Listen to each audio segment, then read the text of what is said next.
Giannakis Georgios, and I am a PhD student from Technical University of Crete. This talk is about presenting our work with title Simulation Speed-Up Techniques for Computationally Demanding Tasks. Other contributors of this work and their affiliation are listed here. And let me mention that this work has been partially funded by an FP7 program with acronym PEBBLE. The motivation of our work is the fact that the computational cost for the evaluation of zonal type building simulation models can be prohibitive. And can be prohibited because in computation demanding tasks like building optimization and control design, for which purpose two detailed thermal simulation models have been developed, repeated evaluation of the thermal models for different initial and boundary conditions is required. Hence, our objective is to investigate techniques to reduce the simulation time of these models, detailed models. Two speed-up techniques are presented here. The first one is geometry simplification for periodic geometries approach, while the second one is the use of cost simulation to split the building into simpler sub-buildings that can be evaluated in parallel. Both approaches are model geometry reduction approaches, since the high complexity and the increased simulation runtime is due to the high information regarding the detailed geometry. Both approaches are evaluated with respect to accuracy of computational effort against the validated full-scale models for these two demonstration buildings. The first demonstration building, named FIB from now on, is the office building of the Center for Sustainable Building in Kassel, situated at the University of Kassel in Germany. It has been modeled in tranches and consists of 25 thermal zones, 3 floors, 1 cellar and 1 atrium. Moreover, adjacent buildings have been included to the model as shading groups. The second experimental building, demonstration building, called TUB from now on, is the Technical Services building at the Technical University of Crete, located in Chania, Greece.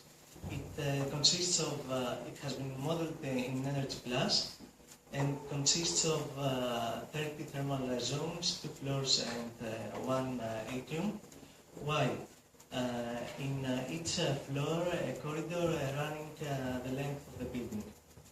External shading groups have been also included.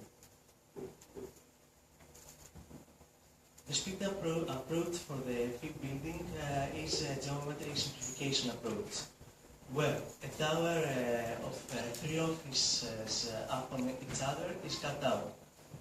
The adjacent constructions that have a shading effect on the model, on the tower, but are not included in thermal simulation, are modeled as shading groups. The tower concept is reversed against the horizontal cutout to keep the essential effect of vertical temperature satisfaction. With respect to the boundary conditions of the boundary walls, initially Dirichlet boundary conditions were selected with variable temperature fixed at each simulation time steps, where the temperature scheduled for the outer plane of a boundary wall is the actual room temperature of the adjoining rooms available from measurements. The main disadvantage of this type of boundary conditions is the limited perspective. Since forecast simulation would require predictions of the temperature in the adjoining rooms, which are not available. So, room temperature trajectories are to be simulated by the model, and this would be a vicious circle. So, instead of using Dirichlet boundary conditions, adiabatic boundary conditions are used, where zero heat transfer through boundary walls is supposed, is assumed. If, in this case, the main disadvantage is that if the tower is operating different from the rest building, the assumptions of zero heat transfer could lead to an over or underestimation of the zone air temperatures. For the Duke building, on the other hand, due to its triangular shape, a building block able to reproduce the whole building geometry could not be defined. So, a co-simulation approach has been adopted. Here, the building is divided in 3 sub-buildings, and parallel simulation is executed of these 3 sub-buildings. The co-simulation is the method for transfer of boundary conditions between the sub-building, establish their thermal interaction. We concluded in this division of the building, since the main corridors in the first and the second floor are connected through holes, and in order to calculate correctly the airflow between them, they have to be in the same building, sub-building, and this one is sub-building 2. For the co-simulation, the building control virtual test bed has been used, which has been developed by Michael Vetter, and the boundary conditions are sent from one sub-building to the other through the PCBTP. In order to investigate, in order to evaluate the methodology and investigate the accuracy and the runtime reduction of the proposed approaches, both the full-scale and reduced model are simulated for a predefined time interval, and standard deviation of the difference between the resulting zone air temperature is calculated using these equations. Towards investigating the simulation runtime reduction, the simulation runtimes for a number of cases performed to record the reduction in simulation runtime due to the implementation of that technique are presented. So, here are the results of building where a geometry simplification technique approach is adopted. Here, the simulation for a winter month and 2 simulations for a summer month are conducted. One for the full-scale detailed thermal simulation model, and part for the tower concept. In this graph, we see the results of the winter month. As you see, the temperature patterns are very similar, while during the summer month,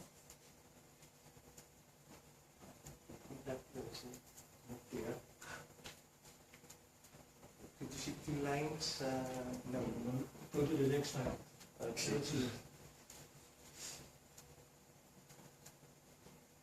Okay. The results of the simulation runtime here. The required average simulation time of a basic building simulation runs and scales up to the complete number of thermal zones. Actually, the simulation time of the full-scale model, including all the thermal zones, is approximately 800 minutes for 1 year, while for the tower is 50 minutes. For the tube building, on the other hand, the whole year simulation time interval is selected to investigate deviation. As you see, you can see the scenario of trends for a randomly selected office room where temperature differences are near to zero during the winter month, but slight differences during the summer month exist.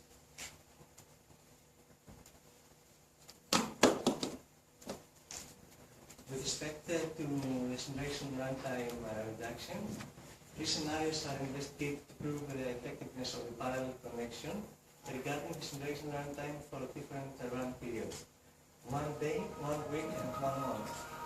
When the runtime period in this table, you can see that when the run period of simulation is growing, the resulting runtime of the dynamic connection is always greater than the corresponding runtime of sub-buildings due to the large size of data exchange through the cross-simulation.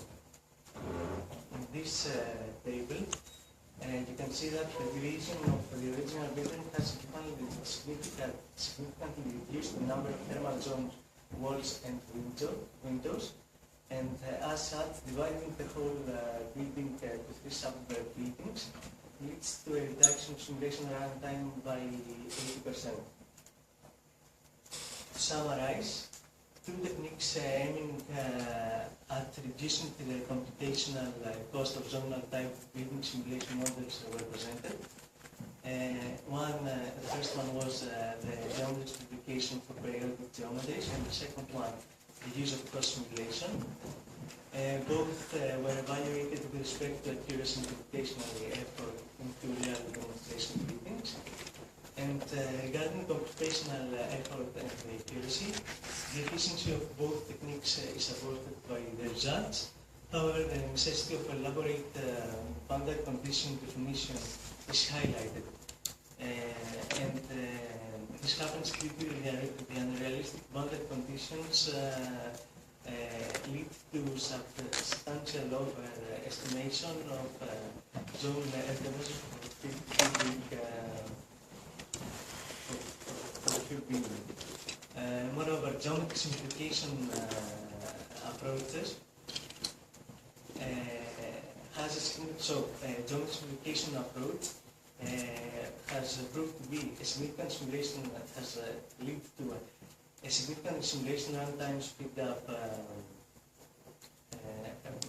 and at the same time, it has improved the ability to provide efficient boundary condition which affects its efficiency. Finally, post-simulation approach yields an effective method since a reduction of simulation runtime up to 80% has been occurred, and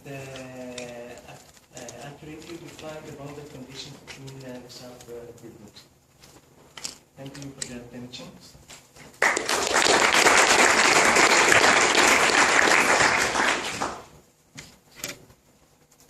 Questions?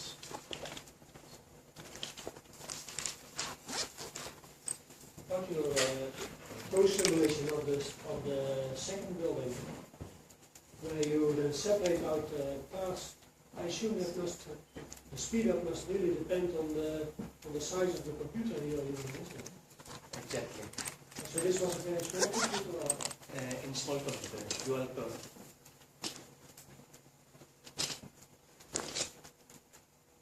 Well, maybe you can speak about it later. Any other question?